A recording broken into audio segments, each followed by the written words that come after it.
ಧರ್ಮ ಸಾಕ್ಷಾತ್ಕಾರ ವಿಶೇಷ ಕಾರ್ಯಕ್ರಮಕ್ಕೆ ಸ್ವಾಗತ. ನಾನು ಮಧು ನಾಗೇಶ್. ವೀಕ್ಷಕರೇ, ಪ್ರತಿನಿತ್ಯ ನಮ್ಮ ಈ ಕಾರ್ಯಕ್ರಮದಲ್ಲಿ ಸನಾತನ ಧರ್ಮಕ್ಕೆ ಸಂಬಂಧಪಟ್ಟ ಹಾಗೆ ನಿಮಗೆ ಉಪಯುಕ್ತವಾದಂತಹ ಮಾಹಿತಿಯನ್ನ ಗುರೂಜಿಯವರು ಬಹಳ ಅಚ್ಚುಕಟ್ಟಾಗಿ ನಿಮಗೆಲ್ಲ ಮಾಹಿತಿಯನ್ನ ತಿಳಿಸ್ಕೊಡ್ತಾ ಇದ್ದಾರೆ. ಹಾಗೆ ಇವತ್ತಿನ ಕಾರ್ಯಕ್ರಮದಲ್ಲಿ ನಾಗದೋಷಕ್ಕೆ ಪರಿಹಾರ, ಇದರ ಹೋಮ ಹೇಗಿರುತ್ತೆ, ಹಾಗೆ ಶನಿ ರಕ್ಷಾ ಹೋಮ ಹೇಗೆ, ನಾಗರಕ್ಷಾ ಹೋಮ ಹೇಗೆ, ಮೃತ್ಯುಂಜಯ ಹೋಮಗಳ ಕುರಿತಾಗಿ ನಿಮಗೆ ಇವತ್ತಿನ ಕಾರ್ಯಕ್ರಮದಲ್ಲಿ ಸಂಪೂರ್ಣ ಮಾಹಿತಿಯನ್ನು ತಿಳಿಸ್ಕೊಡ್ತಾರೆ. ಹಾಗೆ ನೀವು ಈ ಹೋಮದಲ್ಲಿ ಭಾಗಿಯಾಗಬಹುದು. 7ನೇ ತಾರೀಕು ಮೂಕಾಂಬಿಕಾ ಸನ್ನಿಧಾನದಲ್ಲಿ ಈ ಹೋಮಗಳನ್ನು ಕೂಡ ಜರುಗಿಸಿಕೊಡಲಾಗ್ತಾ ಇದೆ. ಆ ಕುರಿತಾಗಿ ಗುರೂಜಿಯವರು ಹೆಚ್ಚಿನ ಮಾಹಿತಿ ಕೂಡ ನಿಮಗೆ ತಿಳಿಸ್ತಾ ಹೋಗ್ತಾರೆ. ಮೊದಲಿಗೆ ಅವರನ್ನು ನಾವು ಕಾರ್ಯಕ್ರಮಕ್ಕೆ ಬರಮಾಡಿಕೊಳ್ಳೋಣ. ನನ್ನ ಜೊತೆ ಇದ್ದಾರೆ 850ಕ್ಕೂ ಗಣಹೋಮ, ಹಾಗೆ 2500ಕ್ಕೂ ಚಂಡಿ ಹೋಮ ನಡೆಸಿ ಚಂಡಿ ಭಟ್ರು ಅಂತಾನೆ ಖ್ಯಾತಿ ಪಡೆದುಕೊಂಡಿರುವ ಅರವಿಂದ್ ಭಟ್ರು ಇದ್ದಾರೆ. ಅವರನ್ನ ಕಾರ್ಯಕ್ರಮಕ್ಕೆ ಬರಮಾಡಿಕೊಳ್ಳೋಣ. ಗುರೂಜಿ ನಮಸ್ಕಾರ, ಕಾರ್ಯಕ್ರಮಕ್ಕೆ ಸ್ವಾಗತ. ಗುರೂಜಿ, ನಿನ್ನೆ ನಾಗದೋಷದ ಬಗ್ಗೆ ತಿಳಿಸ್ಕೊಟ್ರಿ. ಇವತ್ತು ನಾಗರಕ್ಷಾ ಹೋಮ ಹಾಗೆ ಶನಿ ರಕ್ಷಾ ಹೋಮದ ಕುರಿತಾಗಿ ಮಾಹಿತಿಯನ್ನ ತಿಳಿಸ್ಕೊಡಿ. ಯಾಕಂದ್ರೆ ವೀಕ್ಷಕರು ಕೂಡ ಶಾಂತಿಗಾಗಿ ಹಾಗೆ ಮತ್ತೊಂದು ಪರಿಹಾರಕ್ಕೆ ಅದಕ್ಕೆ ಇದಕ್ಕೆ ಅಂತ ಹೋಮಗಳನ್ನ ಮಾಡಿಸ್ತಾ ಇರ್ತಾರೆ. ಯಾವ್ದ್ಯಾವ್ದಕ್ಕೆ ಯಾವ್ಯಾವ ಹೋಮ ಸೂಕ್ತ ಅಂತ ನೀವು ಹೇಳೋದಾದ್ರೆ, ಅದಕ್ಕೂ ಮುನ್ನ ನಾವು ದೇವಿ ಸ್ತುತಿಯೊಂದಿಗೆ ಕಾರ್ಯಕ್ರಮವನ್ನ ಶುರು ಮಾಡೋಣ. ಶ್ರೀವಿದ್ಯಾಂ ಶಿವವಾಮಭಾಗನಿಲಯಾಂ ಹ್ರೀಂಕಾರಮಂತ್ರೋಜ್ವಲಾಂ ಶ್ರೀಚಕ್ರಾಂಕಿತಬಿಂದುಮಧ್ಯವಸತಿಂ ಶ್ರೀಮತ್ಸಭಾನಾಯಿಕಾಂ ಶ್ರೀಮಷಣ್ಮುಖ ವಿಘ್ನರಾಜಜನನೀಂ ಶ್ರೀಮಜ್ಜಗನ್ಮೋಹಿನೀಂ ಮೀನಾಕ್ಷೀಂ ರತೋಸ್ಮಿ ಸಂತತಮಹಂ ಕಾರುಣ್ಯವಾರಾಂ ನಿಧಿಂ. ಶ್ರೀಗುರವೇ ನಮಃ, ಗಣಾಧಿಪತಯೇ ನಮಃ, ವಾಗ್ದೇವ್ಯೇ ನಮಃ, ಮಾತೃಭ್ಯೋ ನಮಃ, ಪಿತೃಭ್ಯೋ ನಮಃ, ಗುರುಭ್ಯೋ ನಮಃ, ಆಚಾರ್ಯೇಭ್ಯೋ ನಮಃ, ಇಷ್ಟದೇವತಾಭ್ಯೋ ನಮಃ, ಕುಲದೇವತಾಭ್ಯೋ ನಮಃ, ಗ್ರಾಮಾಧಿದೇವತಾಭ್ಯೋ ನಮಃ, ಸರ್ವೇಭ್ಯೋ ದೇವೇಭ್ಯೋ ನಮಃ, ಸರ್ವೇಭ್ಯೋ ಮಹಾಜನೇಭ್ಯೋ ನಮಃ, ಸದ್ಗುರು ಚರಣಾರವಿಂದಾಭ್ಯಾಂ ನಮಃ. ಸಹೃದಯಿಗಳೇ, ನಿನ್ನೆಯ ದಿವಸ ನಾವು ಆಶ್ಲೇಷ ಬಲಿ, ಅದೇ ರೀತಿಯಾಗಿ ನಾಗನ ಸಂಪ್ರೀತಿಯಾಗುವಂಥ ಎಲ್ಲ ಕೈಂಕರ್ಯದ ಬಗ್ಗೆ ತಿಳ್ಕೊಂಡ್ವಿ. ಮೊನ್ನೆ ಶನೀಶ್ಚರನ ವಿಚಾರವಾಗೆಲ್ಲ ತಿಳ್ಕೊಂಡ್ವಿ.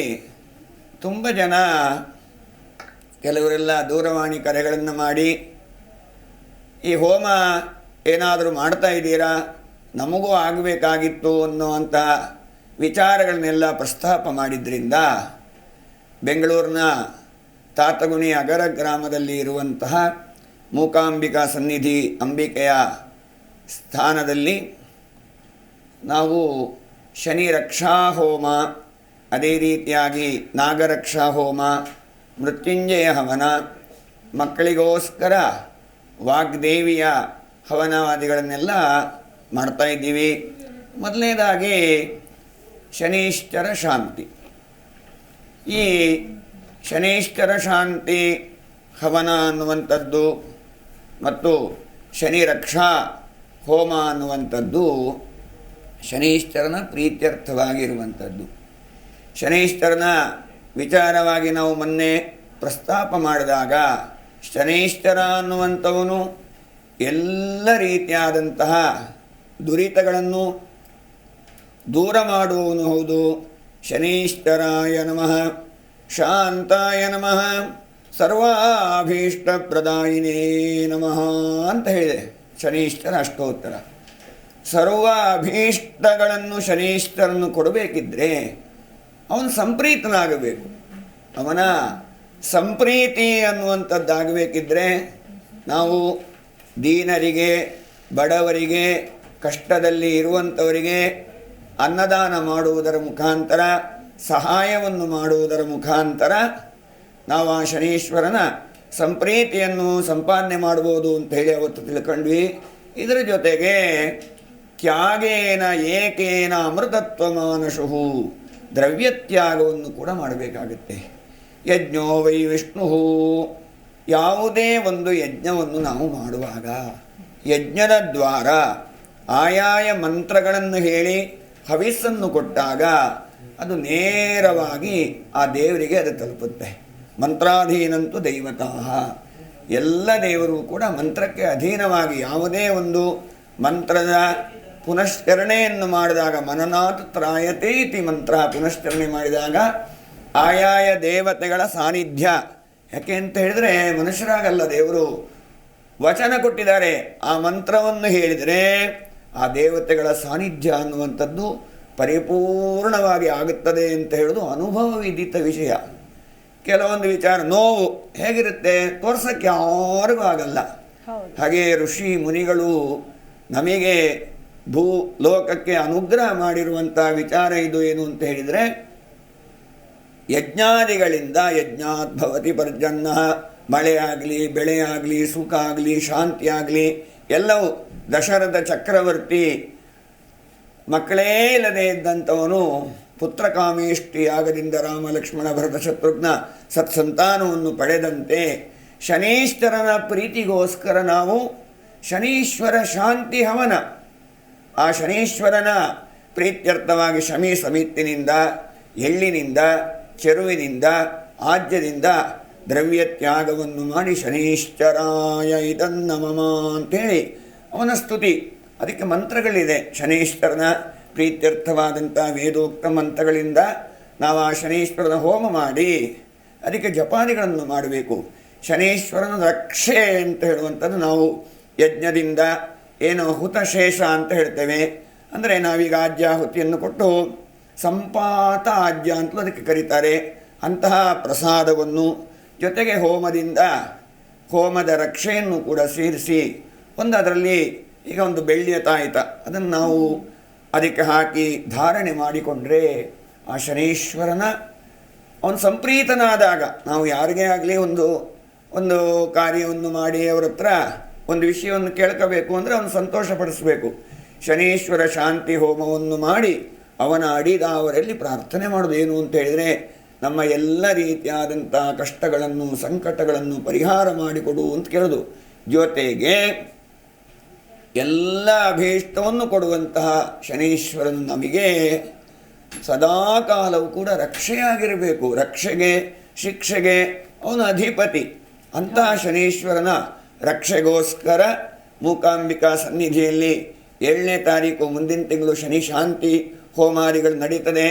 ಎಲ್ಲರೂ ಬಂದು ಆ ಶನಿ ಶಾಂತಿಯಲ್ಲಿ ಪಾಲ್ಗೊಳ್ಬೋದು, ಶನೀಶ್ವರನ ಅನುಗ್ರಹವನ್ನು ಪಡ್ಕೊಳ್ಬೋದು. ಜೊತೆಗೆ ನಿನ್ನೆ ದಿವಸ ನಾವು ನಾಗನ ವಿಚಾರವಾಗಿ ನಾಗನ ದೋಷ ಹೇಗೆ ಬರ್ತದೆ, ಅದರಿಂದ ಯಾವ ರೀತಿಯಾದಂಥ ಶಾರೀರಿಕವಾದಂತಹ ನರಮಂಡಲಕ್ಕೂ ನಾಗನಿಗೂ ಬೆನ್ನುಹುರಿಗೂ ಇದಕ್ಕೆಲ್ಲ ನಾಗನಿಗೂ ಸಂಬಂಧ ಇದೆ ಅಂತ ನಾವು ನಿನ್ನೆ ಹೇಳಿದ್ವಿ. ಅಂತಹ ಎಲ್ಲ ರೀತಿಯಾದಂಥ ನರಗಳಿಗೆ ನಾಡಿಗಳಿಗೆ ಸೌಖ್ಯವನ್ನು ಕೊಡೋದಕ್ಕೋಸ್ಕರ ಈ ಬೆನ್ನು ನೋವು ಇರುವಂಥವರಿಗೆ ಅಂತಹ ಕಷ್ಟ ಪರಿಹಾರ ಆಗುವುದಕ್ಕೋಸ್ಕರ ಆ ಸರ್ಪ ಅನಂತ ಶೇಷ ಕಪಿಲ ನಾಗ ಕಾಳಿಂಗ ಶಂಖಪಾಲ ಭೂಧರ ಈ ಅಷ್ಟಕುಲ ನಾಗಗಳನ್ನು ಮಾತ್ರ ಯಾಕೆ ನಾವು ಹೇಳ್ತಾ ಇದ್ದೀವಿ ಅಂತ ಹೇಳಿದರೆ,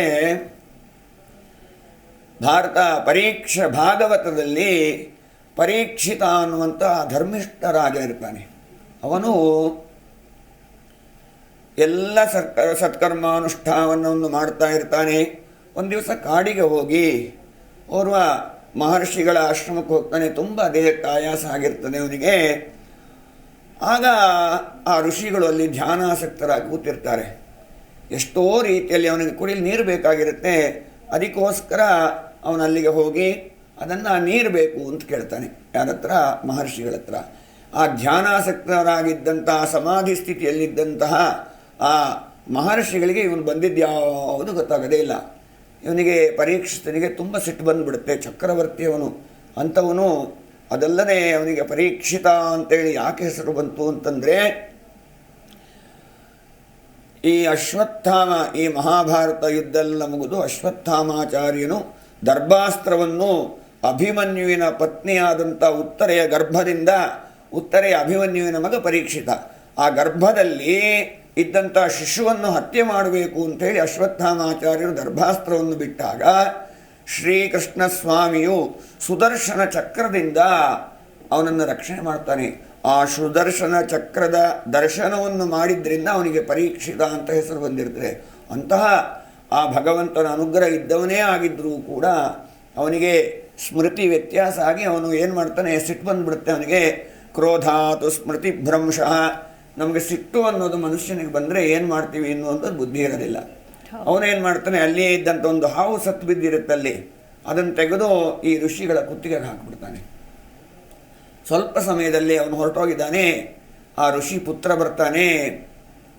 ತಂದೆಗಾದಂಥ ಅಪಮಾನದಿಂದ ಸಿಟ್ಟು ಬಂದು ಏನು ಮಾಡ್ತಾನೆ, ಯಾರು ಈ ಕೆಲಸವನ್ನು ಮಾಡಿದ್ದರೋ ಅವನು 7 ದಿವಸದೊಳಗಡೆ ಸರ್ಪನಾದಂಥ ತಕ್ಷಕ ಕಚ್ಚಿ ಸಾಯಲಿ ಅಂತ ಶಾಪವನ್ನು ಕೊಟ್ಬಿಡ್ತಾನೆ. ಶಾಪ ಪ್ರಭಾವ ಋಷಿಗಳ ಬಾಯಿಯಿಂದ ಬಂದದ್ದು ಸ್ಮೃತಿ, ಅದು ನಡೆಯುತ್ತೆ. ಜ್ಞಾನಿಗಳು ಒಂದು ಸದಾ ತಪೋನಿರತರಾಗಿರುವಂಥವರು ಯೋಚನೆ ಮಾಡಿ ವಿಚಾರವನ್ನು ಹೇಳೋದಲ್ಲ, ಅವರ ಬಾಯಿಯಿಂದ ಬಂದಂಥ ಮಾತುಗಳನ್ನು ಆ ನಿಯಾಮಕ ಭಗವಂತ ನಡೆಸ್ತಾನೆ. ಹಾಗಾಗಿ ಕೊನೆಗೆ ಪರೀಕ್ಷಿತ ವಿಚಾರ ಗೊತ್ತಾಗುತ್ತೆ, ತುಂಬ ಧರ್ಮಿಷ್ಠನಾಗಿರ್ತಾನೆ. ಅವನು ಆ ಭಾಗವತವನ್ನು ಕೇಳ್ತಾ ಕೇಳ್ತಾ ಕೇಳ್ತಾ ಕಡೆಗೆ ದೇಹತ್ಯಾಗವನ್ನು ಮಾಡ್ತಾನೆ. ಆ ತಕ್ಷಕನಿಂದ ಅವನ ದೇಹತ್ಯಾಗ ಆದ್ದರಿಂದ ಅವನು ಸತ್ತೋಗಿದ್ದರಿಂದ ಅವನ ಮಗನೇ ಏನು ಮಾಡ್ತಾನೆ, ಜಯವೇ ಜಯ ಸರ್ಪ ಯಾಗವನ್ನೇ ಮಾಡ್ತಾನೆ. ಈ ಸರ್ಪವನ್ನು ಉಳಿಸದೇ ಇಲ್ಲ ಅಂಥೇಳಿ ಸರ್ಪ ಯಾಗವನ್ನು ಮಾಡಿ ಆಗ ಕೊನೆಗೆ ಈ ತಕ್ಷಕ ಏನು ಮಾಡ್ತಾನೆ, ಇಂದ್ರನ ಹೋಗಿ ಹಿಡ್ಕೊಂಡ್ಬಿಡ್ತಾನೆ, ನನ್ನನ್ನು ರಕ್ಷಣೆ ಮಾಡು ಅಂತ. ಇಂದ್ರ ಸಮೇತವಾಗಿ ಮಂತ್ರಾಧೀನಂತು ದೈವತಾಹ, ಮಂತ್ರಕ್ಕೆಷ್ಟು ಶಕ್ತಿ ಇದೆ ಅಂತಂದರೆ ಇಡೀ ಸರ್ಪ ಕುಲವೆಲ್ಲ ಆ ಸಂದರ್ಭದಲ್ಲಿ ನಾಶ ಆಗುತ್ತೆ. ಆಗ ಆ ಸಂದರ್ಭ ದೈವ ಅನುಗ್ರಹದಿಂದ ಸರ್ಪಯಾಗ ನಿಂತೋಗುತ್ತೆ, ತಕ್ಷಕನ ಉಳಿವಾಗುತ್ತೆ. ಅಲ್ಲಿಂದ ನಂತರ ಸರ್ಪ, ಅನಂತ, ಶೇಷ, ಕಪಿಲ, ನಾಗ, ಕಾಳಿಂಗ, ಶಂಖಮಾಲ, ಭೂದರಾದಿ ಅಷ್ಟಕುಲ ನಾಗಗಳು ಮಾತ್ರ ಉಳ್ಕೊಳ್ಳುತ್ತೆ, ಬಾಕಿಯೆಲ್ಲ ನಷ್ಟ ಆಗಿಬಿಡುತ್ತೆ. ಅಂತಹ ಆ ನಾಗನ ಪ್ರೀತ್ಯರ್ಥವಾಗಿ ಅವನ ಅನುಗ್ರಹಕ್ಕೋಸ್ಕರ ನಾವು ನಾಗರಕ್ಷಾ ಹವನ, ಆ ನಾಗನ ಓಂ ನಮೋ ಭಗವತೆ ಕಾಮರೂಪಿಣಿ ಮಹಾಬಲಾಯ ನಾಗಾಧಿಪತೆ ಅನಂತಾಯ ಸ್ವಕಾಮರೂಪಿಣಿ, ಅವನ ಇಚ್ಛಾರೂಪಿಯೂ ಹೌದು, ಇಚ್ಛೆಯನ್ನು ಪೂರೈಸುವವನು ಹೌದು. ಅಂತಹ ಆ ನಾಗನ ಸಂಪ್ರೀತವಾದಂತಹ ಹೋಮವನ್ನು ಕೂಡ ಮಾಡಿ ಆ ನಾಗನ ಹವನದ ರಕ್ಷೆಯಿಂದ ನಾಗರಕ್ಷಾ ಯಂತ್ರವನ್ನು ಕೂಡ, ಅದು ಕೂಡ 7ನೇ ತಾರೀಕಿಗೆ, ಯಾಕೆ ಅಂತ ಹೇಳಿದರೆ ಒಮ್ಮೆ ಬಂದವರಿಗೆ ಕೆಲವರಿಗೆ ನಾಗದೋಷ ಇರ್ಬೋದು, ಕೆಲವರಿಗೆ ಶನೀಶ್ವರನಿರ್ಬೋದು.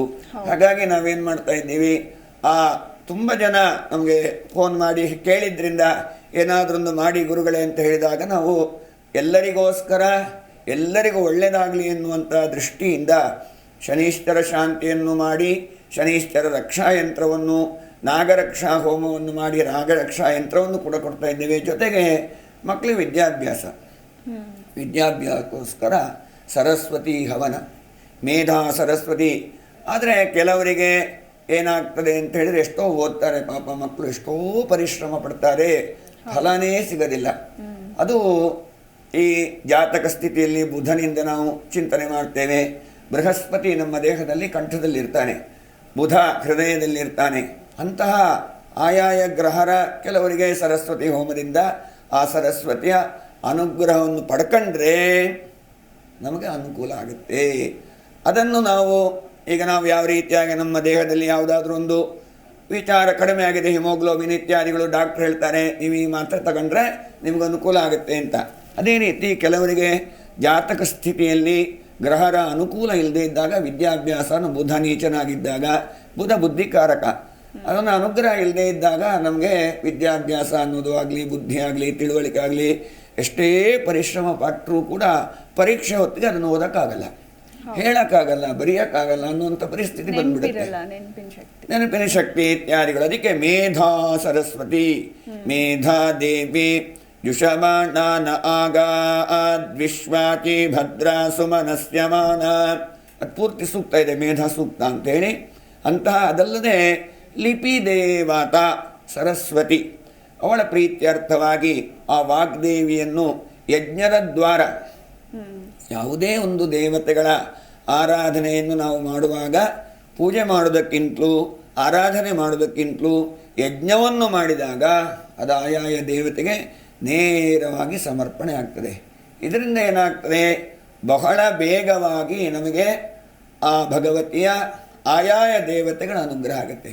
ಮಕ್ಕಳಿಗೆ ವಿದ್ಯೆಯು ಬುದ್ಧಿಯು ಸಿದ್ಧಿಯು ಆಗಬೇಕು ಅನ್ನೋದಕ್ಕೋಸ್ಕರ ಆ ಸರಸ್ವತಿಯ ಮೇಧಾ ಸರಸ್ವತಿಯ ಆರಾಧನೆಯನ್ನು ಮಾಡಿ ಎಷ್ಟೋ ಜನಕ್ಕೆ ಹೋಮ ಮಾಡಬೇಕು ಅಂತಿರುತ್ತೆ. ಆದರೆ ಸೌಕರ್ಯ ಇರೋದಿಲ್ಲ. ಈಗ ಒಂದು ಹೋಮ ಒಬ್ಬೊಬ್ಬರೇ ವೈಯಕ್ತಿಕವಾಗಿ ಮಾಡಬೇಕಾದ್ರೆ ಸಾವಿರಾರು ರೂಪಾಯಿ ಖರ್ಚಾಗುತ್ತೆ. ಆದರೆ ನಾವೀಗ ಏನು ಮಾಡ್ತೀವಿ, ಅದಕ್ಕೋಸ್ಕರ ಎಷ್ಟು ಮಾಡ್ತೀವಿ ಅನ್ನೋದನ್ನು ಹೇಳೋದಕ್ಕಿಂತಲೂ ಹೇಗೆ ಮಾಡ್ತೀವಿ ಅನ್ನೋದು ಬಹಳ ಮುಖ್ಯ. ಶ್ರದ್ಧೆ. ನಿಜ ಗುರುಜಿ. ಒಬ್ರು ಕಾಲರ್ ಇದ್ದಾರೆ, ಮಾತಾಡ್ಸ್ಬೇಡ. ಆಗ್ಲಿ. ಚಿಕ್ಕಮಗಳೂರಿಂದ ಕರೆ ಮಾಡಿದ್ದಾರೆ, ಶೀಲಾ ಅಂತ. ನಮಸ್ತೆ ಮಾ. ಮೇಡಮ್, ಗುರೂಜಿ ಇದ್ದಾರೆ, ನಿಮ್ಮ ಸಮಸ್ಯೆ ಏನು ಮಾತನಾಡಿ. ನಮಸ್ತೆ ಗುರೂಜಿ. ನಮಸ್ತೆ ಅಮ್ಮ, ಹೇಳಿ. ನಮ್ಮ ಮಗಳದ್ದು ಕೇಳ್ಬೇಕಿತ್ತು ಗುರುಗಳೇ. ಹೇಳಿ ಹೇಳಿ. ಜೋರಾಗಿ ಮಾತಾಡಿ. ಗುರುಗಳದ್ದು ಹೇಳ್ಬೇಕಿತ್ತು, ನನ್ನ ಮಗಳದ್ದು ಒಂಚೂರು ಹೇಳ್ಬೇಕಿತ್ತು ಮೇಡಮ್. ಹೇಳಿ ಹೇಳಿ, ಮಾತಾಡ್ತಿದ್ದಾರೆ, ಮಾತಾಡಿ. ಗುರುಗಳೇ ನಮಸ್ಕಾರ. ನಮಸ್ತೆ, ಹೇಳಿ ಅಮ್ಮ. ನನಗೊಂದು ಕಾಲರ್ ಸಿಕ್ಕಿದ್ದು ಒಂದು ಒಳ್ಳೇದಾಯ್ತು. ಯಾವಾಗಲೂ ಮಾಡಿರ್ಲಿಲ್ಲ, ನಾನು ನೋಡ್ತಾ ಇದ್ದೆ. ಆಗಲಿ ಆಗಲಿ. ಇದು ಹೋಮದ್ದೆಲ್ಲ, ಇದು ನಾಗದೋಷದ್ದೆಲ್ಲ ಹೇಳ್ತಾ ಇದ್ದೀರಲ್ಲ, ಯಂತ್ರದ್ದೆಲ್ಲ. ಹೌದು. ಹಂಗಾಗಿ ಅದೆಲ್ಲ ಕಟ್ಟಿದ್ರೆ ನಿಜಾನ ಅಂತ ಕೇಳಿಸ್ತಾ ಇಲ್ಲಮ್ಮ, ಏನು ಹೇಳಿದ್ರೆ? ಮಗಳದ್ದು ಕೇಳ್ಬೇಕಿತ್ತು ಗುರುಗಳೇ. ಅದೇ ಅಮ್ಮ, ಈಗ ನೋಡಿ, ನಾವು ಎಲ್ಲಾ ರೀತಿಯಾದಂತಹ ದೋಷಗಳಿಗೆ ಅಂತ ಹೇಳೋದಕ್ಕಿಂತಲೂ ನಾಗನಿಗೆ ಸಂಬಂಧಪಟ್ಟ ಹಾಗೆ ಶನೀಶ್ವರನಿಗೆ ಸಂಬಂಧಪಟ್ಟಂತಹ ಹೋಮಗಳನ್ನು ಮಾಡ್ತಾ ಇದ್ದೀವಿ. ಅದಲ್ದಿರ ನಿಮಗೆ ಪ್ರತ್ಯೇಕವಾಗಿ ಜಾತಕದ ವಿಮರ್ಶೆ ಆಗಲಿ ಅದಕ್ಕೆ ಆಗಲಿ. ಈಗ ನೋಡಿ, ನಾವೀಗ ಮಕ್ಕಳ ವಿದ್ಯಾಭ್ಯಾಸದ ಬಗ್ಗೆ ಮಾತಾಡ್ತಾ ಇದ್ವಿ. ಮೊದಲನೇದಾಗಿ ಕೆಲವರಿಗೆ ನಾವು ಸರಸ್ವತಿ ಆರಾಧನೆಯನ್ನು ಮಾಡಿದರೆ ಬುದ್ಧಿಶಕ್ತಿ ಬರುತ್ತೆ. ಅದೇನೇ ಈಗ ಗುರುವಿನಿಂದ ಅವ್ರಿಗೆ ಅನುಗ್ರಹ ಆಗಬೇಕು ಅಂತಿದ್ರೆ ಮೇಧಾ ದಕ್ಷಿಣಾಮೂರ್ತಿ ಹೋಮದಿಂದ ಅವರಿಗೆ ಅದು ಅನುಗ್ರಹ ಬರುತ್ತೆ. ಯಾವ ಗ್ರಹದ ಸ್ಥಿತಿ ಅನುಕೂಲವಾಗಿಲ್ವೋ ಆಯಾಯ ಗ್ರಹದ ಆರಾಧನೆಯಿಂದ ಅನುಕೂಲಗಳು ಬರುತ್ತೆ. ನಿಮಗೆ ಪ್ರತ್ಯೇಕವಾಗಿ ವೈಯಕ್ತಿಕವಾಗಿ ಕೇಳಬೇಕು ಅಂತಿದ್ರೆ ಅಲ್ಲಿ ಫೋನ್ ನಂಬರ್ ಕಾಣಿಸ್ತಾ ಇದೆ, ಅದಕ್ಕೆ ಫೋನ್ ಮಾಡಿ ನೀವು ಬರೋದಕ್ಕೆ ಕೇಳೋದಕ್ಕೆ ಯಾವುದೇ ರೀತಿಯ ವೆಚ್ಚಗಳಿಲ್ಲ. ಬಂದು ಮಾತಾಡೋಕ್ಕೆ ಕಾಸು ಕೊಡಬೇಕು ಅನ್ನುವಂಥದ್ದೇನಿಲ್ಲ. ಯಾವಾಗ ಬೇಕಿದ್ರೂ ನೀವು ಫೋನ್ ಮಾಡಿಕೊಂಡು, ನಾವು ಎಲ್ಲ ಕಡೆಯೂ ಇರೋದರಿಂದ ತಿರುಗಾಟ ಮಾಡೋದರಿಂದ ನೀವು ಫೋನ್ ಮಾಡ್ಕೊಂಡು ಬನ್ನಿ. ನಿಧಾನವಾಗಿ ತಾಯಿಯ ಸನ್ನಿಧಿ ಇದೆ, ಎಲ್ಲ ಕಷ್ಟವನ್ನು ತಾಯಿ ಪರಿಹಾರ ಮಾಡ್ತಾರೆ. ನಾವೆಲ್ಲ ಸೇವಕರು, ಎಲ್ಲ ಭಗವಂತನ ಅನುಗ್ರಹ ಆಗಬೇಕು ಅಂತ ಮಾಡ್ತಾ ಇರೋದು. ಹಾಗಾಗಿ ನೀವು ಫೋನ್ ಮಾಡ್ಕೊಂಡು ಬರ್ಬೋದಮ್ಮ. ಥ್ಯಾಂಕ್ ಯು ಶೀಲಾ ಅವರೇ, ಕರೆ ಮಾಡಿ ಮಾತನಾಡಿದ್ದಕ್ಕಾಗಿ. ಎಸ್ ಗುರುಜಿ, ನೀವು ಸರಸ್ವತಿ ಹೋಮ ಬಗ್ಗೆ ತಿಳಿಸ್ಕೊಟ್ರಿ, ಹಾಗೆ ಸರಸ್ವತಿ ಯಂತ್ರದ ಬಗ್ಗೆ ಹೇಳಿಬಿಡಿ. ಹೌದು, ಯಂತ್ರ ಅಂತ ಹೇಳಿದರೆ ಈ ಶರೀರಕ್ಕೂ ಆ ದೈವಾನುಗ್ರಹ ಬರಬೇಕು ಅಂತ ಆದರೆ ಒಂದು ಯಂತ್ರ ಧಾರಣೆ. ಈ ರಕ್ಷೆಯನ್ನು ನಾವು ಅದಕ್ಕೆ ಹಾಕಿ ಅದನ್ನು ಧಾರಣೆ ಮಾಡ್ತು ಅಂತಂದರೆ ನಮ್ಮ ಧೀಶಕ್ತಿ, ಈ 72,000 ನಾಡಿಗಳಿದೆ ನಮ್ಮ ಶರೀರದಲ್ಲಿ. ಅದು ಕ್ರಿಯಾಶೀಲ ಆಗಬೇಕಿದ್ರೆ ಜಪಗಳಿಂದ, ಅನುಷ್ಠಾನಗಳಿಂದ, ಅನುಸಂಧಾನದಿಂದ, ಪ್ರಾಣಾಯಾಮದಿಂದ, ಯೋಗಾಸನದಿಂದ ಎಲ್ಲದರಿಂದಲೂ ಆಗ್ತದೆ. ಆದರೆ ಮಕ್ಕಳಿಗೆ ನಾವು ಅದನ್ನೆಲ್ಲ ಮಾಡು ಅಂತ ಹೇಳಿದ್ರೆ ಅದು ಮಾಡುವಂಥ ಸ್ಥಿತಿಯನ್ನೆಲ್ಲ ಇರಲ್ಲ. ಅದಕ್ಕೋಸ್ಕರ ನಾವೇನು ಮಾಡ್ತೀವಿ, ನಾವೇ ಅದಕ್ಕೆ ಲಕ್ಷ ಸಂಖ್ಯೆಯಲ್ಲಿ ಜಪಾದಿಗಳನ್ನು ಮಾಡಿ ಅದರ ದಶಾಂಶ ಸಂಖ್ಯೆಯಲ್ಲಿ ಹೋಮವನ್ನು ಕೂಡ ಮಾಡಿ ಅದರ ರಕ್ಷೆ. ಯಾವ ರೀತಿ ಕಬ್ಬನ್ನು ಬೆಳೆಯಲಿಕ್ಕೆ ನಮಗಾಗೋದಿಲ್ಲ, ಕಬ್ಬನ್ನ ಸಿಕ್ಕಿದ್ರೆ ಕುಡಿದು ಬಿಡ್ಬೋದು. ಹಾಗೇನೆ ನಾವು ಮಕ್ಕಳಿಗೆ ವಿದ್ಯೆ ಬುದ್ಧಿ, ಯಾಕಂದರೆ ಮುಂದಿನ ಪ್ರಜೆಗಳು ಅವ್ರಿಗೆ ಒಳ್ಳೆಯದಾದರೆ, ಮಕ್ಕಳು ಒಳ್ಳೆಯದಾದರೆ ನಮ್ಮ ದೇಶ ಒಳ್ಳೆಯದಾಗತ್ತೆ. ನಮ್ಮ ಸಂಸ್ಕೃತಿ, ನಮ್ಮಲ್ಲಿ ಒಬ್ಬರು ದೊಡ್ಡ ಡಾಕ್ಟ್ರು, ಅವ್ರಿಗೆ IAS ಮಾಡಬೇಕು ಅಂತ ಆಸೆ ಆಯಿತು. ತುಂಬಾ ಪರಿಶ್ರಮ ಪಡ್ತಾಯಿದ್ರು, 2-3 ಸತಿ MBBS ಡಾಕ್ಟ್ರ್ ಆಗಿದ್ದರು. ಕಡೆಗೆ ಏನಾಯಿತು, ನಮ್ಮಲ್ಲಿಗೆ ಬಂದರು. ಏನೇ ಆಗಲಿ ಸ್ವಾಮಿ, ನಾನು IAS ಮಾಡಬೇಕು, MBBS ಎಲ್ಲ ಮಾಡಿ ಆಯಿತು ಅವ್ರಿಗೆ ಆಸೆ. ಕಡೆಗೆ ನಾವು ಅವ್ರಿಗೇನು ಮಾಡಿದ್ವಿ, ಅವರ ಜಾತಕ ಸ್ಥಿತಿಗೆ ಅನುಗುಣವಾಗಿ ಆ ವಾಗ್ದೇವಿಯ ಹವನವನ್ನು ಮಾಡಿ ಈ ಡಾಕ್ಟ್ರಿಗೆ ಯಂತ್ರವನ್ನು ಕೊಟ್ಟು ಧಾರಣೆ ಮಾಡಿದ್ವಿ. ಅವರು ಮುಂದಿನ ಸಲಕ್ಕೇನೆ 165ನೇ ರ್ಯಾಂಕ್ ಬಂದು ಜಿಲ್ಲಾಧಿಕಾರಿ ಆದರು. ಅಂತಹ ಒಂದು ಫಲ ಅನ್ನುವಂಥದ್ದು ಯಂತ್ರದಿಂದ ಲಭ್ಯ. ಯಾಕಂತಂದರೆ ಅದಕ್ಕೆ ಜಪ ಆಗಿರುತ್ತೆ. ಆ ಜಪದ ಫಲ ಅನ್ನುವಂಥದ್ದು ನಮ್ಮ ಶರೀರದ ನರನಾಡಿಗಳಲ್ಲಿ ಬಂದು, ನೋಡಿ ಇಲ್ಲಿ ನಾವಿಲ್ಲಿ ಕುಂಕುಮ ಇಟ್ಕೊಂಡಿದ್ದೀವಿ, ಇದು ಆಜ್ಞಾಚಕ್ರ ಅಂತ ಹೇಳ್ತೇವೆ. ಭ್ರುವೋರ್ ಮಧ್ಯೆ ಭೃಗುನಂದನ, ಮಹಾಲಕ್ಷ್ಮಿಯ ಸಾನ್ನಿಧ್ಯ, ಶುಕ್ರನ ಸಾನ್ನಿಧ್ಯ, ಆಜ್ಞಾಚಕ್ರ ಅನ್ನುವಂಥದ್ದು ಇದು. ಇಲ್ಲಿ ನಾವು ಈ ಹಣೆ ಕುಂಕುಮ ಇಟ್ಕೊಂಡ್ರೆ ಮಹಾಲಕ್ಷ್ಮಿಯ ಅನುಗ್ರಹ ನಮಗಾಗುತ್ತೆ, ಶುಕ್ರನ ಅನುಗ್ರಹ ನಮಗಾಗುತ್ತೆ. ಅದೇ ರೀತಿಯಾಗಿ ಆ ರಕ್ಷಾಧಾರಣೆಯಿಂದ ಆಜ್ಞಾಚಕ್ರ ಅನ್ನುವಂಥದ್ದು ನಮಗೆ ಕ್ರಿಯಾಶೀಲವಾಗಿ ಇದ್ದರೆ ನಾವೆಲ್ಲ ಕೆಲಸವನ್ನು ಅಂದರೆ ನಮಗೆ ಈಗ ನೋವಾಯಿತು ಅಂತ ಯಾವ್ದು ಹೇಳುತ್ತೆ? ಬುದ್ಧಿ ಹೇಳುತ್ತೆ ನಮಗೆ. ತಗಲ್ತು, ಅಲ್ಲಿ ಕಲ್ಲಿದೆ, ಹೊಂಡ ಇದೆ, ಇನ್ನೊಂದಿದೆ ಅನ್ನೋದನ್ನ ಬುದ್ಧಿ ಹೇಳುತ್ತೆ. ಅದು ಕೆಲಸ ಮಾಡಿದರೆ ಮಾತ್ರ ನಮಗೆ ವಿದ್ಯೆ ಬುದ್ಧಿ ಎಲ್ಲ ಸಿಗುತ್ತೆ. ಅಂತ ಆಜ್ಞಾಚಕ್ರ ಷಟ್ಚಕ್ರಗಳು ಎಲ್ಲವೂ ಕೂಡ ಈ ಯಂತ್ರವನ್ನು ಧಾರಣೆ ಮಾಡೋದ್ರಿಂದ ನರಮಂಡಲವಿಡೀ ಕೂಡ ನಾಡಿ ಶುದ್ಧಿ ಆಗುತ್ತೆ. ಅದರಿಂದಾಗಿ ನಮಗೆ ಅನುಕೂಲಗಳಾಗತ್ತೆ ಮಕ್ಕಳಿಗೆ. ಮತ್ತೊಬ್ಬರು ಕಾಲರ್ ಇದ್ದಾರೆ, ಮಾತಾಡ್ಸ್ಬಿಡೋಣ. ಗಂಗಾಧರ್ ಅಂತ ಹೇಳಿ ಕರೆ ಮಾಡಿದ್ದಾರೆ. ನಮಸ್ತೆ ಸರ್. ನಮಸ್ತೆ ಮೇಡಮ್. ಮಾತಾಡಿ ಸರ್, ಗುರೂಜಿ ಇದ್ದಾರೆ, ನಿಮ್ ಸಮಸ್ಯೆ ಏನಿದೆ ಮಾತನಾಡಿ. ನಮಸ್ಕಾರ ಗುರುಗಳೇ. ನಮಸ್ತೆ. ನಮಸ್ಕಾರ ಗುರುಗಳೇ. ನಮಸ್ತೆ, ಹೇಳಿ. ಒಂದು ಮನೆ ಕಟ್ಟಕ್ ಆಗ್ತಾ ಇಲ್ಲ, ಮಗಳು ಮದುವೆ ಮಾಡಕ್ ಆಗ್ತಾ ಇಲ್ಲ. ನನ್ನ ಹೆಸರು ಗಂಗಾಧರ. ಅದಕ್ಕೆ ನನ್ನ ಪರಿಹಾರ ಏನುಂಟ? ಈಗ ಈ ಮನೆ ಕಟ್ಟುವಂಥದ್ದು ಅಂತ ಹೇಳುವಂಥದ್ದು, ಮಗಳಿಗೆ ವಿವಾಹಾದಿಗಳನ್ನು ಮಾಡುವಂಥದ್ದು, ಇದು ಅನುಮದಂತು ಪಿತರೋ ಅನುಮದಂತು ಅನುಮದಂತು ಪಿತರ. ಪಿತೃಗಳ ಗುರು ಹಿರಿಯರ ಅನುಗ್ರಹ ನಮಗಾಯ್ತು ಅಂತಂತಂದ್ರೆ ಇಡೀ ಜೀವಿತಾವಧಿಯಲ್ಲೇ ಗಾದೆನೇ ಇದೆ, ಮನೆ ಕಟ್ ನೋಡು, ಮದುವೆ ಮಾಡಿ ನೋಡು ಅಂತ ಹೇಳಿ. ಈ ಎರಡೂ ಕೈಂಕರ್ಯಗಳು ಕೂಡ ಗುರು ಹಿರಿಯರ ಅನುಗ್ರಹದಿಂದ ಲಭ್ಯ. ಹಾಗಾಗಿ ಕೆಲವೊಮ್ಮೆ ನಮಗೆ ಮನೆ ಕಟ್ಟುವಂತಹ ಯೋಗ ಭಾಗ್ಯ, ವಿವಾಹವನ್ನು ಮಾಡುವಂತಹ ಯೋಗ ಭಾಗ್ಯ ಶುಕ್ರದಿಂದ ನಾವು ಚಿಂತನೆ ಮಾಡಬೇಕಾಗುತ್ತೆ. ಹಾಗಾಗಿ ನಿಮ್ಮ ಜಾತಕ ಸ್ಥಿತಿಯಲ್ಲಿ ಶುಕ್ರನ ಸ್ಥಾನಮಾನಾದಿಗಳನ್ನೆಲ್ಲ ನೋಡಿಕೊಂಡು ನಾವು ಅದಕ್ಕೆ ಪರಿಹಾರವನ್ನು ಹೇಳಬೇಕಾಗತ್ತೆ. ನಿಮಗೆ ಇಲ್ಲಿ ಮೇಲ್ಗಡೆ ಫೋನ್ ನಂಬರ್ ಕಾಣಿಸ್ತದಲ್ಲ, ಅದಕ್ಕೆ ಫೋನ್ ಮಾಡಿ ಒಂದಿನ ಬಿಡುವು ಮಾಡಿಕೊಳ್ಳಿ. ತಾಯಿಯ ಶುಕ್ರ ಚಂದ್ರನ ದೋಷಗಳಿದ್ದಾಗ ಆ ಜಗಜ್ಜನನಿಯ ಆರಾಧನೆಯನ್ನು ಮಾಡಿದರೆ ಅದಕ್ಕೆ ಫಲ ಸಿಗುತ್ತೆ. ಅದಲ್ಲದೆ ಭೂವರಾಹ ಅಂತ ಹೇಳುವಂಥ ಸ್ವಾಮಿ ಇದ್ದಾನೆ. ಓಂ ನಮೋ ಭಗವತೆ ವರಾಹ ರೂಪಾಯ ಭೂರ್ಭುವಸ್ವಸ್ಯಾಸ್ಪತೆ ಭೂಪತಿತ್ವಂ ದೇಹ್ಯತೆ ದದಾಪಯ ಸ್ವಾಹ. ಇದು ಭೂವರಾಹ ಸ್ವಾಮಿಯ ಮಂತ್ರ ಅಂತ ಹೇಳ್ತೀವಿ. ಇದನ್ನು ನಾವು ಅಭಿಮಂತ್ರಣಾದಿಗಳನ್ನು ಮಾಡಿ ಅದಕ್ಕೆ ಬೇಕಾದಂಥ ಕೈಂಕರ್ಯಗಳನ್ನು ಮಾಡಿದ್ರೆ ಖಂಡಿತವಾಗಿ ಭೂಪತಿತ್ವ, ಭೂಪತಿ ಶ್ರೀಪತಿ ಅವನೊಬ್ಬನೇ, ಅವನ ಹತ್ರ ನಾವು ಕೇಳ್ಕೊಳ್ಬೇಕಾಗತ್ತೆ. ಅದೇ ರೀತಿಯಾಗಿ ಪಿತೃಗಳ ತಂದೆ ತಾಯಿಯ ಸೇವೆಯನ್ನು ನೀವು ಮಾಡಿದರೆ ನಿಮಗೆ ಮನೆ ಕಟ್ಟುವ ಯೋಗ ಬರುತ್ತೆ, ಮಗಳಿಗೆ ಮದುವೆ ಮಾಡುವಂಥ ಯೋಗ ಬರುತ್ತೆ. ಪ್ರತಿದಿನ ತಂದೆ ತಾಯಿಗೆ ನಮಸ್ಕಾರ ಮಾಡಿ ಅವರ ಅನುಗ್ರಹ ಮಾಡಿಕೊಳ್ಳಿ. ಪ್ರತಿದಿನ ಅವರ ಹತ್ರ ಒಳ್ಳೇದಾಗ್ಲಪ್ಪ, ನಿನಗೊಂದು ಮನೆ ಕಟ್ಟುವಂಥ ಯೋಗ ಭಾಗ್ಯ ಸಿಗಲಿ ಅಂತ ನಿಮ್ಮ ತಂದೆ ತಾಯಿ ನಿಮಗೆ ಹರಿಸಿದ್ರೆ, ಗುರು ಹಿರಿಯರು ನಿಮ್ಗೆ ಹರಿಸಿದ್ರೆ ಖಂಡಿತವಾಗಿ ಅನುಕೂಲ ಆಗುತ್ತೆ. ತಾಯಿಯ ಸನ್ನಿಧಿಗೆ ಬನ್ನಿ, ಆ ತಾಯಿಯ ಅನುಗ್ರಹಕ್ಕೆ ಪಾತ್ರರಾಗಿ. ಓಕೆ, ಥ್ಯಾಂಕ್ ಯು ಗಂಗಾಧರ್ ಅವರೇ ಕರೆ ಮಾಡಿದ್ದಕ್ಕಾಗಿ. ಇನ್ನು ಗುರುಜಿ, ಎಲ್ಲದಕ್ಕಿಂತ ಇಂಪಾರ್ಟೆಂಟ್ ಅಂದರೆ ಅದು ಮನುಷ್ಯನಿಗೆ ಆರೋಗ್ಯ. ಆರೋಗ್ಯ ಭಾಗ್ಯಕ್ಕಾಗಿ ಮೃತ್ಯುಂಜಯ ಹೋಮಗಳನ್ನು ಸಾಕಷ್ಟು ಜನ ಮಾಡಿಸ್ತಾ ಇರ್ತಾರೆ. ಸೊ ಆ ವಿಶೇಷವಾದಂತಹ ಮೃತ್ಯುಂಜಯ ಹೋಮದ ಕುರಿತಾಗಿ ತಿಳಿಸ್ಕೊಡಿ. ಮೃತ್ಯುಂಜಯ ಹೋಮ ಅನ್ನುವಾಗ ಇಲ್ಲಿ ನಮಗೆ ಮೃತ್ಯುಂಜಯಾಯ ರುದ್ರಾಯ ನೀಲಕಂಠಾಯ ಶಂಭವೆ ಅಮೃತೇಶಾಯ ಶರ್ವಾಯ ಮಹಾದೇವಾಯ ತೇ ನಮಃ ಅಂತೇಳೊಂದು ಮೃತ್ಯುಂಜಯನ ಶ್ಲೋಕ. ಆದರೆ ನೋಡಿ ಅಲ್ಲಿ ಉರ್ವಾರುಕ ತ್ರ್ಯಂಬಕೈ ಯಜಾಮಹೇ ಸುಗಂಧಿಂ ಪುಷ್ಟಿವರ್ಧನಂ ಉರ್ವಾರುಕಮಿವ ಬಂಧನಾನ್ ಮೃತ್ಯೋರ್ಮುಕ್ಷೀಯಮಾಮೃತಾತ್. ಅಮೃತತ್ವದೆಡೆಗೆ ನಮ್ಮನ್ನು ಕೊಂಡೊಯ್ಯುವಂಥವನು ಆ ಸತಚಿತ್ತಾನಂದ ಸ್ವರೂಪಿಯಾದಂಥ ಭಗವಂತ. ಯಾವ ರೀತಿಯಾಗಿ ಒಂದು ಸೌತೆಕಾಯಿ ತೊಟ್ಟನ್ನು ಬಿಡಿಸ್ಕೊಂಡು ಬರುತ್ತೋ ಆ ರೀತಿಯಾಗಿ ನಾವು ಈ ಭವಬಂಧನದಿಂದ ಈಚೆಗೆ ಬರಲಿಕ್ಕೂ ಕೂಡ ಆ ಮೃತ್ಯುಂಜಯನ ಅನುಗ್ರಹ ಬೇಕಾಗುತ್ತೆ. ಮೃತ್ಯುಂಜಯ ಹವನದಲ್ಲಿ ಅಮೃತ, ವಟ, ತಿಲ, ದೂರ್ವ, ಪರಮಾನ್ನ, ಆಜ್ಯ, ಪಯಃ ಸಪ್ತದ್ರವ್ಯಗಳಿಂದ ನಾವು ಮೃತ್ಯುಂಜಯ ಹೋಮವನ್ನು ಮಾಡಬೇಕಾಗತ್ತೆ.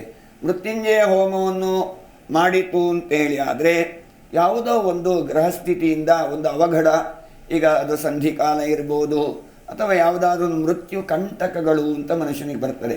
ಅಂತಹ ಈಗ ಆಸ್ಪತ್ರೆಗೆ ಸೇರ್ಕೊಂಡಿದ್ದಾರೆ, ಯಾವುದೋ ಒಂದು ತೊಂದರೆಯಿಂದ ಒಂದು ಗ್ರಹಸ್ಥಿತಿಯಿಂದ ಅವನಿಗೆ ಕಷ್ಟ ಆಗಿದೆ, ಅನಾರೋಗ್ಯ ಬಂದಿದೆ ಅಂತ ಆದಾಗ ಮೃತ್ಯುಂಜಯ ಹೋಮವನ್ನು ಮಾಡಿ ಆ ಸ್ವಾಮಿಯ ಅನುಗ್ರಹವನ್ನು ಪಟ್ಟುಕೊಳ್ತು ಅಂತಂದರೆ ನೋಡಿ, ಅಮೃತ ಅಂದರೆ ಅಮೃತ ಬಳ್ಳಿ, ವಟ ಅಂತ ಹೇಳಿದರೆ ಆಲದ ಸಮಿತ್ತು, ತಿಲ ಅಂತ ಹೇಳಿದರೆ ಎಳ್ಳು, ಅಮೃತ ವಟ ತಿಲ, ದೂರ್ವ ಅಂದರೆ ಗರಿಕೆ, ಪರಮಾನ್ನ ಅಂತಂದರೆ ಪಾಯಸ, ಆಜ್ಯ ಅಂತ ಹೇಳಿದರೆ ತುಪ್ಪ, ಹಾಲು, ಪಯಃ ಅಂದರೆ ಹಾಲು. ಇದು ಸಪ್ತ ದ್ರವ್ಯಗಳು. ಈ ಒಂದೊಂದು ದ್ರವ್ಯದಿಂದ ಆ ಮೃತ್ಯುಂಜಯ ಮಂತ್ರದಿಂದ ನಾವು ಆಹುತಿಯನ್ನು ಕೊಟ್ಟಿತು ಅಂತಂದರೆ ಚಂದ್ರಾರ್ಕಾಗ್ನಿ ವಿಲೋಚನಂ ಸ್ಮಿತಮುಖಂ ಪದ್ಮದ್ವಯಾಂತ ಸ್ಥಿತಂ ಮುದ್ರಾಪಾಶ ಮೃಗಾಕ್ಷ ಸೂತ್ರ ವಿಲಸತ್ ಪಾಣಿಂ ಹಿಮಾಂಶು ಪ್ರಭಂ ಕೋಟೀರೇಂದುಗಳಾಪ್ಸುದಾ ವದನಂ ಹಾರಾಹಿ ಭೂಷೋಜ್ವಲಂ ಕಾಂತ್ಯಾ ವಿಶ್ವ ವಿಮೋಹನಂ ಪಶುಪತಿಂ ಮೃತ್ಯುಂಜಯಂ ಭಾವಯೇ. ಆ ಮೃತ್ಯುಂಜಯ ಅನುಗ್ರಹದಿಂದ ಎಲ್ಲ ರೀತಿಯ ದುರಿತಗಳೆಲ್ಲ ದೂರ ಆಗ್ತಾನೆ. ಅಂತಹ ಎಲ್ಲ ರೀತಿಯ ಹೋಮಗಳು ಕೂಡ 7ನೇ ತಾರೀಕು ಭಾನುವಾರ ಬೆಂಗಳೂರಿನ ಅಗರಗ್ರಾಮ, ತಾತಗುಣಿ ಅಗರಗ್ರಾಮದಲ್ಲಿರುವಂತಹ ಮೂಕಾಂಬಿಕಾ ಸನ್ನಿಧಿಯಲ್ಲಿ ನಡೀತದೆ. ಇದರಲ್ಲಿ ಬರುವ ಫೋನ್ ನಂಬರ್ಗೆ ಫೋನ್ ಮಾಡಿ ಬನ್ನಿ, ಆ ಸೇವೆಯಲ್ಲಿ ಪಾಲ್ಗೊಂಡು ಎಲ್ಲ ರೀತಿಯಂಥ ಕಷ್ಟಗಳನ್ನು ಪರಿಹಾರ ಮಾಡಿಕೊಂಡು ಸುಖ ಶಾಂತಿ ನೆಮ್ಮದಿಯಿಂದ ಜೀವನವನ್ನು ಮಾಡುವಂತಹ ಯೋಗವನ್ನು, ಭಾಗ್ಯವನ್ನು, ಶಕ್ತಿಯನ್ನು, ಸಾಮರ್ಥ್ಯವನ್ನು, ಸದ್ಬುದ್ಧಿ, ಸತ್ಚಿಂತನೆ, ಸತ್ಪ್ರವೃತ್ತಿ, ಸದಾಚಾರವನ್ನು ಜಗಜ್ಜನನಿಯು ಎಲ್ಲರಿಗೂ ಅನುಗ್ರಹ ಮಾಡಿ ಎಲ್ಲರೂ ಒಳ್ಳೆಯದಾಗಲಿ ಅಂತ ಹೇಳಿ ತಾಯಿಯ ಅಡಿದಾವರಲ್ಲಿ ಪ್ರಾರ್ಥನೆಯನ್ನು ಮಾಡುವ. ನಾರಾಧಿತಾಸಿ ವಿಧಿನಾ ವಿವಿಧೋಪಚಾರೈಃ ಕಿಂ ವೃಕ್ಷಚಿಂತನ ಪರೇರ್ನ ಕೃತಂ ವಚೋಭಿಃ ಶ್ಯಾಮೇ ತ್ವಮೇವ ಯದಿ ಕಿಂಚನ ಮಯ್ಯನಾಥೇ ಧತ್ಸೇ ಕೃಪಾಮುಚಿತಮಂಬ ಪರಂತವೈವ ಆಪತ್ಸು ಮಗ್ನಸ್ಮರಣಂ ತ್ವದೀಯಂ ಕರೋಮಿ ದುರ್ಗೆ ಕರುಣಾರ್ಣವೀಶಿ ನೈತಚ್ಛಡತ್ವಂ ಮಮ ಭಾವಯೇಥಾಃ ಕ್ಷುಧಾತೃಷಾರ್ಥ ಜನನೀಂ ಸ್ಮರಂತಿ ಜಗದಂಬ ವಿಚಿತ್ರಮತ್ರ ಕಿಂ ಪರಿಪೂರ್ಣಾ ಕರುಣಾಸ್ತಿ ಚೇನ್ಮಯಿ ಅಪರಾಧ ಪರಂಪರಾವೃತನ್ನ ಹಿ ಮಾತಾ ಸಮುಪೇಕ್ಷತೆ ಸುತಂ ಮತ್ಸಮಃ ಪಾತಕೀ ನಾಸ್ತಿ ಪಾಪಘ್ನೀ ತ್ವತ್ಸಮಾನ ಹಿ ಏವಂ ಜ್ಞಾತ್ವಾ ಮಹಾದೇವಿ ಯಥಾ ಯೋಗ್ಯಂ ತಥಾ ಕುರು ಜಗದಂಬಾರ್ಪಣಮಸ್ತು. ಎಲ್ಲರಿಗೂ ತಾಯಿ ಸನ್ಮಂಗಳವನ್ನೇ ಮಾಡಿ. ಓಕೆ ಗುರುಜಿ, ಹೋಮಗಳ ಕುರಿತಾಗಿ ಇವತ್ತಿನ ನಮ್ಮ ಕಾರ್ಯಕ್ರಮದಲ್ಲಿ ಸಂಪೂರ್ಣವಾದಂತಹ ಮಾಹಿತಿಯನ್ನು ತಿಳಿಸಿಕೊಟ್ರಿ. ಮತ್ತೆ ನಾಳೆ ಭೇಟಿ ಮಾಡೋಣ. ಧನ್ಯವಾದಗಳು. ವೀಕ್ಷಕರೇ, ನೋಡಿದ್ರಲ್ಲ, ಇದಾಗಿತ್ತು ಇವತ್ತಿನ ಧರ್ಮ ಸಾಕ್ಷಾತ್ಕಾರ ವಿಶೇಷ. ನೋಡ್ತಾ ಇರಿ ಜೀ ಕನ್ನಡ ನ್ಯೂಸ್, ಸತ್ಯವೇ ಸುದ್ದಿಯ ಜೀವಾಳ. ಹೆಚ್ಚಿನ ಮಾಹಿತಿಗಾಗಿ ಸಂಪರ್ಕಿಸಿ. 30 ವರ್ಷಗಳಿಂದ ಚಂಡಿಕಾದೇವಿ ಉಪಾಸಕರು, ಜಗನ್ಮಾತಾ ಪಾದ ಸೇವಕರಾದ PS ಅರವಿಂದ್ ಭಟ್.